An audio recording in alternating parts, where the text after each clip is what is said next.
질의해 주시고. 어미준 증인 잠깐 앞으로 나와 주십시오.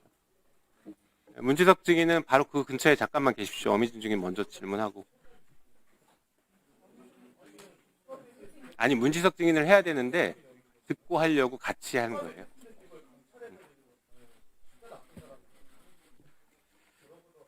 네, 시작하겠습니다. 남양주변 김영민입니다. 이 사건이 검찰이 권한을 남용해서 민생을 파탄시킬 수 있다는 것을 보여준 매우 중요한 사건이고, 그리고 공직자 한 명의 개인적인 용기와 희생으로 그것을 다시 되돌리고 있는 그런 사건입니다. 매우 상징적인 사건입니다. 자, 이 사건에서 보면 크게 한 세 가지 정도가 있는 것 같습니다. 그 주인 검사에게 무혐의 수사 가이드라인을 어미준 검사가 지시한 의혹, 그리고 고의적으로 근로감독관이 확보한 압수수색 결과를 누락시킨 의혹, 마지막으로 문지석 부장검사에 대해서 지속적인 반대 의견을 제시하니까 정결권을 박탈시키고 감찰을 받게 한 의혹이 세 가지가 핵심 의혹인 것 같습니다. 자, 우리 어미준 검사 지난번 우리 그 청문회나 감사에서도 쿠팡 무혐의 지시에 대해서 일방적으로 주인검사에게 지시하지 않고 주인검사 의견을 들었다라고 했어요. 그리고 예, 거짓이며 위증죄로 처벌받겠다고 했습니다. 그럼요. 네, 여전히 신가연 주인검사에게 무혐의 지시하거나 가이드라인 준 거 없습니까? 말씀드릴까요? 짧게 말씀해 보십시오. 예 아니오만. 예. 아니, 그 과정을 예 아니오만 답변하십시오. 일단 아니옵니다. 예, 그런 사실 좋습니다. 없고요. 그 조금 자, 설명을 증인. 드리고 싶습니다. 증인, 설명을 드리고 싶습니다. 잠깐만요. 대질신문 받아본 적 없죠? 대질신문 받아본 적 없습니다. 오늘 처음이겠네요. 예. 예. 짧게 말씀해 보십시오. 요즘 뭐가 어려우냐 하니까 한 세네 개 사건을 이야기해서 그 세네 개 사건이 왜 어려우냐 했더니 장기 미젠대 증거관계가 검토하기 어렵다. 그렇게 해서 그러면 증거관계가 어떠냐 하니까 A, B, C 사건은 증거관계가 이렇습니다. 됐습니다. 라고 답변을 하고 쿠팡은 기소하기 증인. 어렵습니다. 이렇게 이야기를 해서 제가 주인검사 의혹이 증인. 그렇다면 신속히 처리하자 이렇게 이야기했습니다. 네. 제가 그 얘기를 알고 있어서 지금 질문을 하려고 하니까 협조하세요. 자, 뭐 한번 일단 PPT 볼까요? 지금 말씀하신 사건이 몇 가지인 것 같은데 이게 뭐냐면 주인검사인 신가연 검사가 증인한테 얘기 듣고 와서 지금 문지석 부장한테 보고하는 내용입니다. 메신저로 보고를 했어요. 이렇게. 거기 뭐라고 써 있습니까? 쿠팡 무혐의. 쿠팡 무혐의라고 명확하게 돼 있어요. 주인검사는 증인이 쿠팡 무혐의 하라라고 이렇게 얘기했다라고 지금 보고하는 거예요. 이거는 무혐의죠. 자, 보세요. 답변 드릴까요? 자, 아니요. 답변을 묻는 게 아니에요. 지금 질타하는 겁니다. 증인이 지금 신가연 검사는 사건 맡은 지 한 보름 정도밖에 안 된 검사였는데 요거 청장실로 불러가지고 어려운 거 있냐 물어보면서 이렇게 무혐의라고 가이드라인 줘버린 것은 무혐의 하라는 지시인 거죠. 이거 인사평정하는 증인의 얘기를 어떻게 거절합니까? 일단 들어가십시오. 아니, 문지석 검사 얘기 들을 거예요. 아니, 답변을 좀 증인, 드리고 싶습니다. 제가 질타한 거라고 했죠. 질문이 아니니까 들어가십시오. 아니, 근데 이제 꼭 시간 좀 멈춰 주십시오. 그리고 증인의 저 태도에 대해서는 질타해 주십시오. 지금 나중에 질문하십시오. 저는 문지석 검사에게 지금 질문할 시간이니까 들어가세요.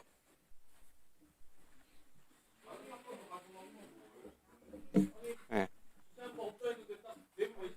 자, 증인 방금 어미준 증인의 얘기를 들었죠? 예, 그렇습니다. 예, 한번 말씀해 보십시오. 이 사건을 뭐 누구보다도 잘 알고 있는 제가 판단하기로는 뭐 저는 어미준 청장이 저번에 위증 혐의에 걸렸다고 생각이 들고 그 혐의를 모면하기 위해서 속된 말로 말장난을 하고 있는 것으로 보입니다. 어느 순간부터 그 언론에 나오는 대응이 먼저 신가연 검사가 무혐의 의견을 제시를 했고 본인은 그러니까 무혐의 수사 가이드라인이 아니라 먼저 신가연 검사가 무혐의 의견을 제시를 했고 본인은 의견 제시만 했다. 서로 의견 교환만 했다. 이런 식으로 모면하려고 하고 있는 것 같은데 지금 상황이 이렇게 된 마당에 이 검찰의 민낯을 보여드릴 수 있는 사건 처리 과정을 말씀 안 드릴 수가 없습니다. 저도 참 창피한데요. 저기 한번 메신저를 좀 봐주시겠습니까? 잠깐만요. 증인 그거는 제가 조금 이따 다시 질문 드릴 예, 거니까 그 과정을 조금만 더 살펴보고 말씀해 주신 게 훨씬 도움이 될 것 같습니다. 예, 예.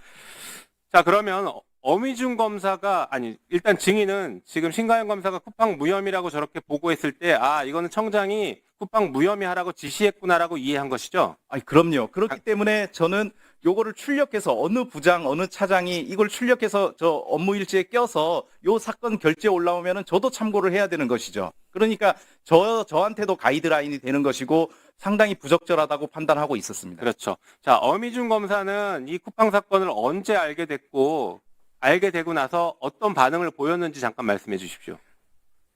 원래 정재인 검사가 주임 검사였고 신가영 검사는 2월 3일자로 정기 인사에 따라서 이 사건을 맡았습니다. 그리고 그 기록이 상당히 뭐 6건, 7건 이렇게 된 상당히 두꺼운 기록인데 장기 미제가 많았기 때문에 요 날 2월 21일인데요.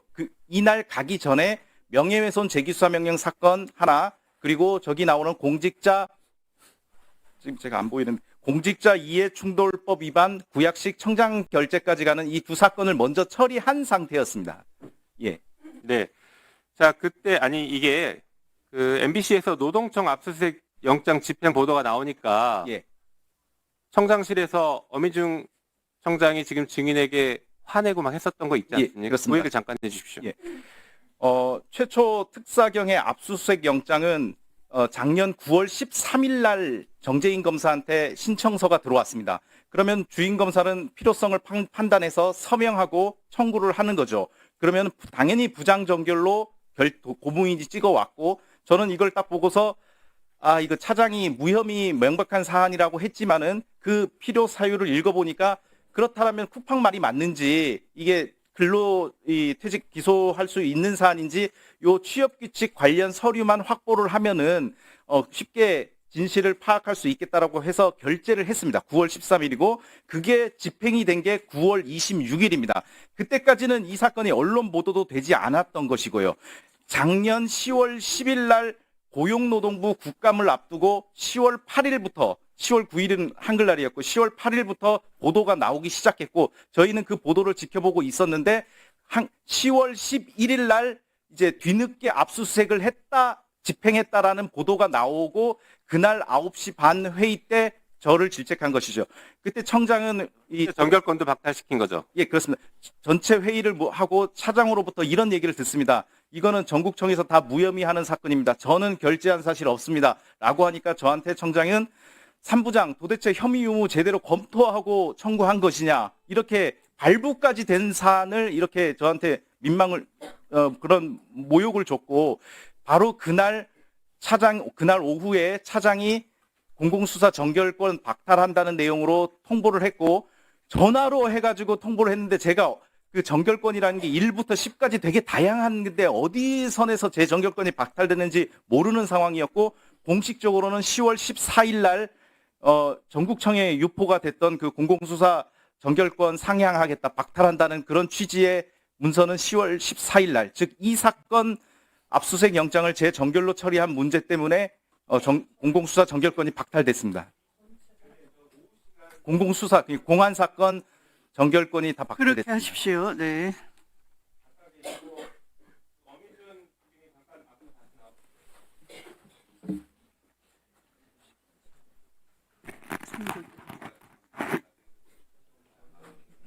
당신 저기잖아.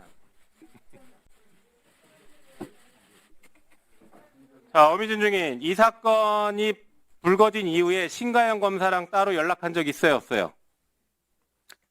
언제 말씀하세요? 언론에 난 이후 최초 언론 보도 이후 아니요, 말씀이에요? 이 사건이 지금 최근에 이렇게 불거진 이후에 신가영 검사랑 연락한 적 있어요, 없어요?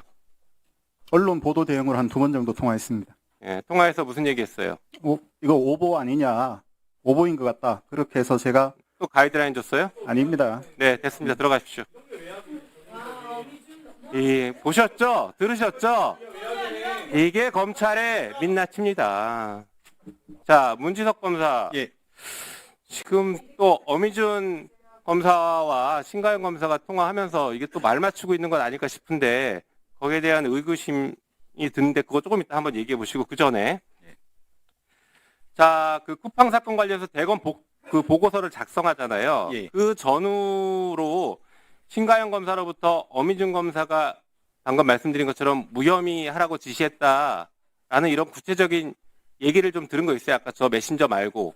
예. 구체적으로 얘기 더 들은 게 있는지, 혹은 이런 것도 있었잖아요. 그 압수수색 결과 예. 집어넣느냐 안 넣느냐 가지고도 저기 신가영 검사, 주임 검사랑 얘기가 많이 됐을 것 같은데 이런 것들을 종합적으로 한번 말씀해 보십시오. 이 자리에 계신 검찰 간부님들도 계시고 의원님들 중에서도 검찰 출신들이 많기 때문에 저희가 대검 보고용 보고서가 상당히 중요하지 않습니까? 잠깐만요. 예, 예. 그 전에 고위공직자 이해충돌법 위반 사건 구의학식 이거 구의학식 했죠. 예, 그렇습니다. 김포 한방병원 무혐의 했죠. 맞습니다. 대우조선해양 대표이사 보고 부분 검토하는 걸로 정리했죠. 정리했고 제가 있을 때까지는 최종 처리는 못했고 그 방향으로 검토하고 있는 것으로 그럼 다 이대로 됐네요. 쿠팡 무혐의도 무혐의했잖아요. 지금 처음에 맞습니다. 지시한 거네요. 이게 종합적으로 한번 말씀해 보십시오. 어떤 것부터 말씀? 아까 질문 드린 것부터 해서 예. 말씀해 주시면 됩니다. 먼저 그 압수수색 결과 보고를 누락시킨 것과 관련해서 지금 검찰 간부님들도 많이 계시고 그 국회의원들 중에서도 검찰 출신이 많기 때문에 저희가 대검 보고용 보고서 같은 경우에는 먼저 주임 검사가 의견을 가져가지고 보고서 초안을 작성을 합니다. 그러면 당연히 부장이 먼저 뭐 의견을 제시를 하고 뭐 이렇게 그렇죠. 보완을 하고 다음에 그 차장이 검토를 하고 통과되면은 검사장이 있는 경우에는 검사장, 그리고 저희 같이 지청장인 경우에는 지청장까지 이제 의견을 일치를 해서 보고서가 완성이 됩니다. 그러면은 저희보다 상급청인 인천지검장에도 보고를 하고 그게 또 통과가 되면은 대검 공안부면 공안부, 형사부면 형사부 그쪽으로 보내게 되어 있습니다. 근데 말씀드렸듯이 10월 14일에 제가 공공수사 정결권이 박탈이 되었고 거기에 어느 독소 조항이 있냐면은 대검 보고용 보고서가 완성이 되면은 부장을 거쳐서 차장이 오는 게 아니라 부장과 차장을 동시에 쪽지를 보내라고 하는 겁니다. 그렇게 되면은 애초부터 제 의견이 반영이 안 되는 것이죠. 이해가 되셨습니까? 그러면은 저는 만약에 그 보고서에 이견이 있거나 어떤 의견을 제출하면은 주임 검사한테 얘기하는 게 아니라 차장 검사한테 얘기를 하는 것이고 차장 검사가 그거는 뭐 필요 없다라고 하면은 대검에 가게 되는 것이죠. 그렇기 때문에 이 사건 1차 보고서, 1차 대검 보고서, 2차 대검 보고서에는 사전에 제 의견이 반영이 안 된 겁니다. 그래서 주임 검사는 그런 가이드라인을 받은 상태에서 청장과 차장의 의중을 당연히 읽죠. 그걸 모르는 평검사가 어디 있겠습니까? 그런 다음에 보고서가 발송이 됐고 그래서 저는 신가영 검사도 너무 스트레스를 받아 하니까 그래도 걱정되는 마음에 보고된 다음에 아니 지금 잠깐만요. 잠깐만 기다려 주세요.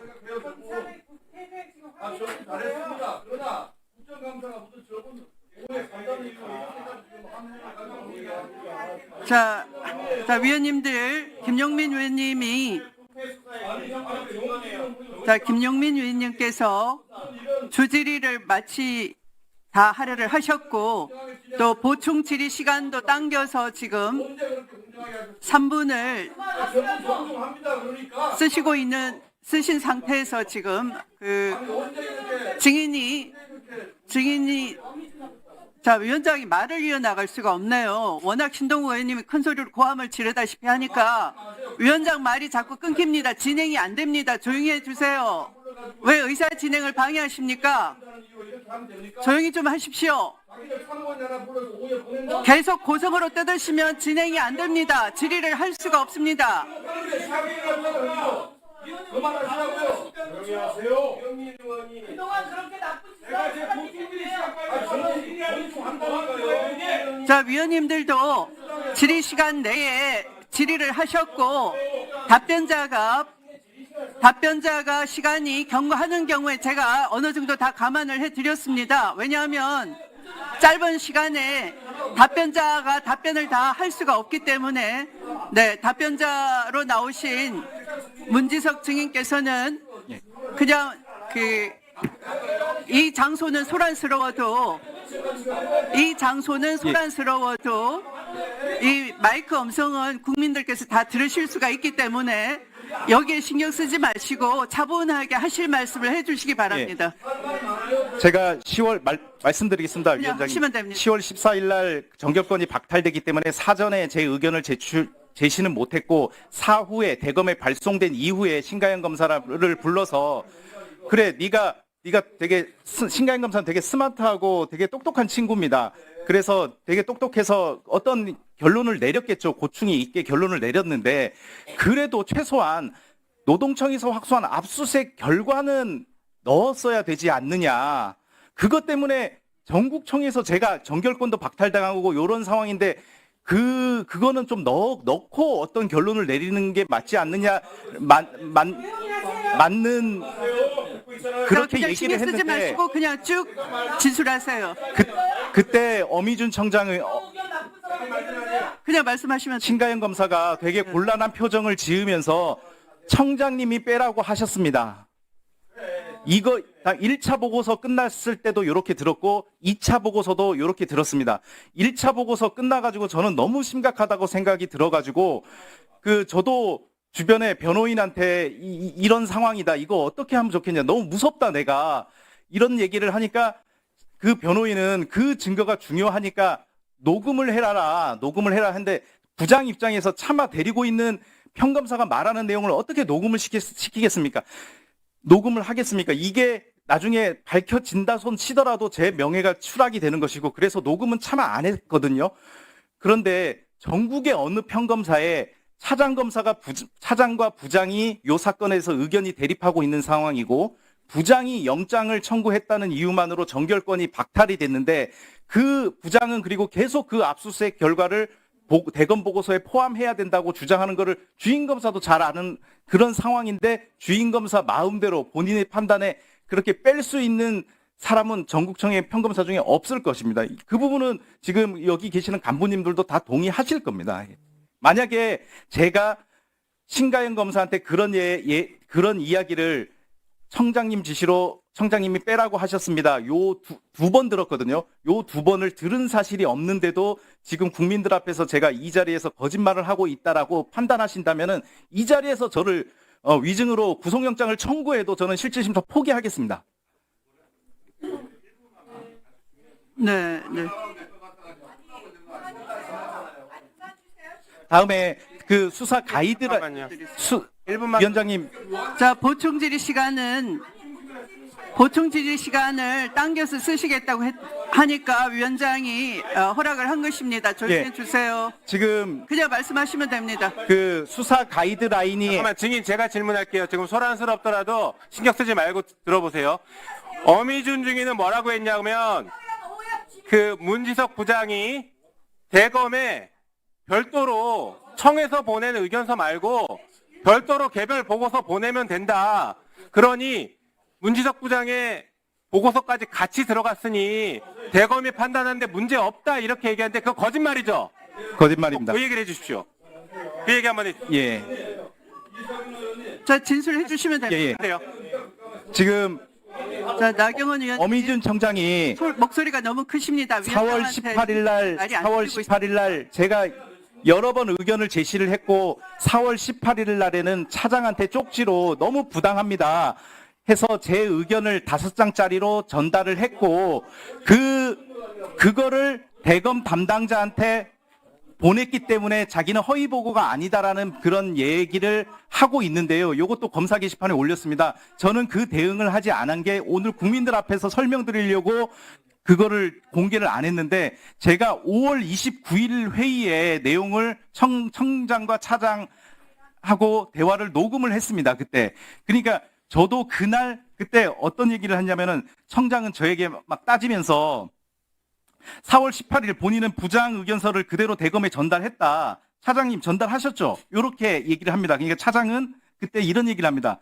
대검에서는 부천지청의 공식 의견서 외에는 접수나 검토할 수 없다라고 얘기를 합니다. 대검 입장에서는 공식 부천지청의 보고서를 검토하는 것이 이렇게 사이드로 제출한 것까지 다 일일이 검토할 수 없는 것이죠. 그러자 청장은 저한테 대검에서 받지 않겠다고 하면은 저번처럼 문 부장이 직접 또 전달하면 되지 않겠느냐라고 얘기를 해서 저는 너무 황당해가지고 3월 7일 날 저희가 대검 담당 과장한테 제 의견을 전달했다는 이유로 저한테 10분가량 폭언을 했거든요. 대검 감찰 지시하겠다, 재배당 조치하겠다. 그렇게 폭언하는 사람이 4월 18일 별도로 또 어떻게 제가 또 의견을 제출하겠습니까?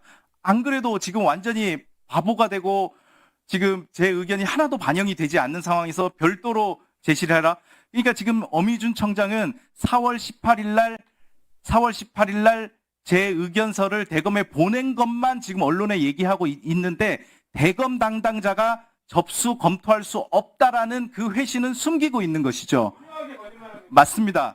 숨기고 있는 것이고 요걸 가지고 또 검찰 내부를 현혹시키려고 하는 것이고 물론 대검 담당자가 공식 의견서와 함께 대검 담당자가 제 의견을 검토했을 수도 있죠. 했을 수도 있는데 그 검토의 강도가 다르지 않겠습니까? 공식 보고서랑 사이드로 제출한 거는 그 검토 강도가 다르고 그러니까 쪽지로 딱 보내니까 그냥 접수는 수시는 되는 거죠. 수시는 되고. 자, 대검에 자, 송석준 의원님, 국감장에 함부로 고성어로 고함을 치시니까 예. 자, 오늘 발언 제안하겠습니다. 예, 당시 차장이 대검 담당자한테 보낸 시간이 송석준 의원님에 대해서는 발언 제안합니다. 16시 몇 분이라고 기재돼 있는데 그날 17시 10분에 저한테 보낸 쪽지가 어떤 거냐면은 17시 10분에 대검 담당자랑 다 통화한 다음에 제 의견에 대해서 차장이 글쎄요, 부장님 주장하는 내용은 논리도 안 맞고 그냥 억지 부리는 것 같은데요. 도대체 주장하는지 뭔지 모르겠네요. 요런 메신저를 저한테 보냈습니다.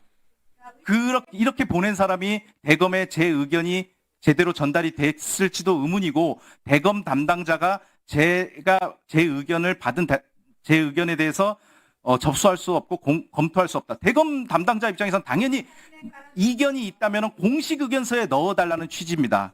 예, 제가 말씀드린 게 그겁니다.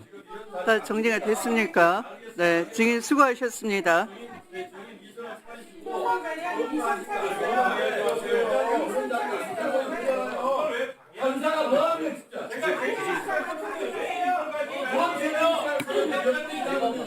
그냥 정해라.